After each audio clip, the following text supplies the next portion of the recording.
मित्रांनो, वेळ झालाय. अनेकांचे भाषण आपण ऐकला. 5 वर्षापूर्वी याच ठिकाणी आपल्या प्रचाराची सभा झाली होती. मला आजही आठवतंय. आणि तुम्ही सर्वांनी तुमच्या सगळ्या आशीर्वादानं या भागाचा आमदार आणि राज्यामध्ये मंत्री होण्याची संधी केवळ आणि केवळ तुमच्यामुळे मला त्या ठिकाणी मिळाली होती. आणि त्या मंत्रिपदाचा उपयोग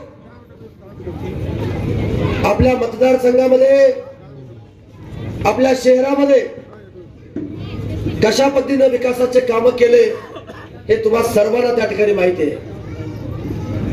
अण्णांनी आपल्या भाषणात सांगितलं,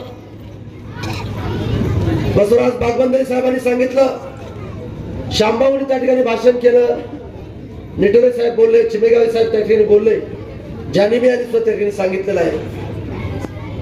मी माझ्या उदगीरच्या जनतेला सांगू इच्छितो,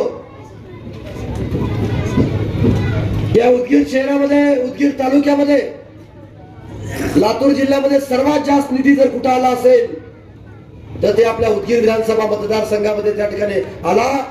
आणि जवळजवळ 6-6.5 हजार कोटी रुपये आपल्या मतदारसंघामध्ये आणून आपण चेहरा मोहरा बदलण्याचं काम आपण त्या ठिकाणी केलं. तसं लातूर जिल्ह्यामध्ये कुठेही अंडरग्राउंड ड्रेनेज नाही. ते 400 कोटी रुपयाची अंडरग्राउंड ड्रेनेज मी उदगीरमध्ये त्या ठिकाणी मंजूर केले. उद्या माझ्या इथल्या जनतेला कुठल्याही आरोग्याच्या बाबतीमध्ये त्यांना डेंग्यू होऊ नये, त्यांना कुठला रोगराई होऊ नये म्हणून अंडरग्राउंड ड्रेनेजची योजना मी त्या ठिकाणी आणली आहे. त्याचा सर्वे झालाय, त्याच्या कामाला त्या ठिकाणी सुरुवात सुद्धा झालेली आहे. मी आमदार झाल्यापासून मी तुम्हाला प्रश्न विचारतो, मी आमदार झाल्यापासून उदगीरमध्ये काय बदल झालाय का नाही झालाय?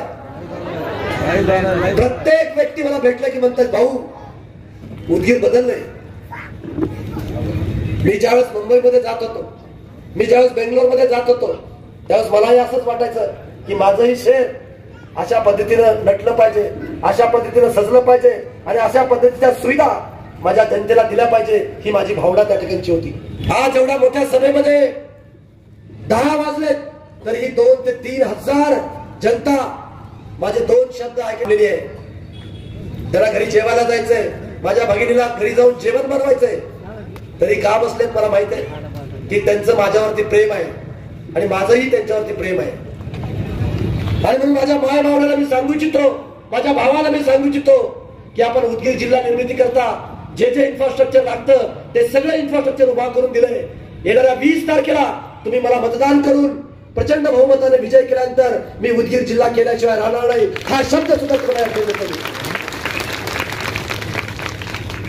आता आपण MH24 आहोत का? आता आपण MH55 आहोत. आपली उदगीरची वेगळी ओळख आपण त्या ठिकाणी निर्माण केली. परत आपल्याला खूप काम करायचंय. मला खात्री आहे सर्व समाज बांधव माझ्या सोबत आहे. कुणी कितीही अफवा पसरू द्या, कुणी कितीही व्हिडिओ पाठवू द्या, इथली जनता सुज्ञ जनता आहे.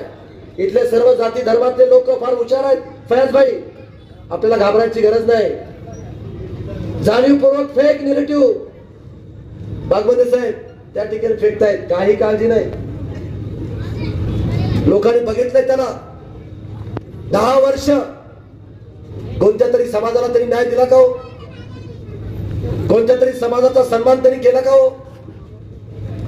आता मुस्लिम बांधव जातात, संजय बनसोडे महायुतीमध्ये गेले, त्याला मुस्लिम बांधव मतदान करणार नाही.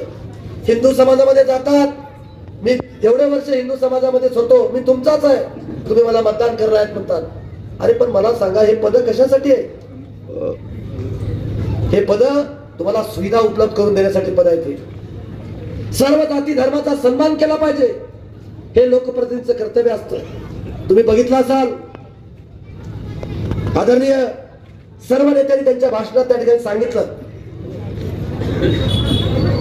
की आज इथं मोठ्या प्रमाणावर अल्पसंख्याक समाज आहे, मुस्लिम समाज आहे. माझ्या मुस्लिम बांधवांनी 2019 ला प्रचंड मताने मला विजय केलं होतं. त्या मुस्लिम बांधवांनी जे ज्या काही सूचना केल्या या 5 वर्षाच्या कार्यकाळामध्ये, त्यांच्या वस्त्या असतील, किंवा त्यांनी ज्या ज्या गोष्टी मला सांगितल्या त्या सगळ्या गोष्टी मी पूर्ण करण्याचं काम मी त्या ठिकाणी केलंय. शादीखाना, सरकारी जमीन त्या ठिकाणी त्यांना दिली आणि 7.5 कोटीचा शादीखाना आपण हैदराबादला जसा नसेल तसा आपण उभा करण्याचं काम आपण त्या ठिकाणी केलं. निटोर साहेबांच्या कार्यकाळामध्ये सर्व महापुरुषांच्या प्रवेशद्वार त्या ठिकाणी होते. फक्त 2 शिल्लक राहिले होते. जगज्योती महात्मा बशीसरांची कमान बिदर रोडला आहे. परमपूज्य डॉक्टर बाबासाहेब आंबेडकरची महाप्रवेशद्वार नांदेड रोडला आहे. साहित्यरत्न अण्णाभाऊ साठेचं प्रवेशद्वार देगलूर रोडला आहे.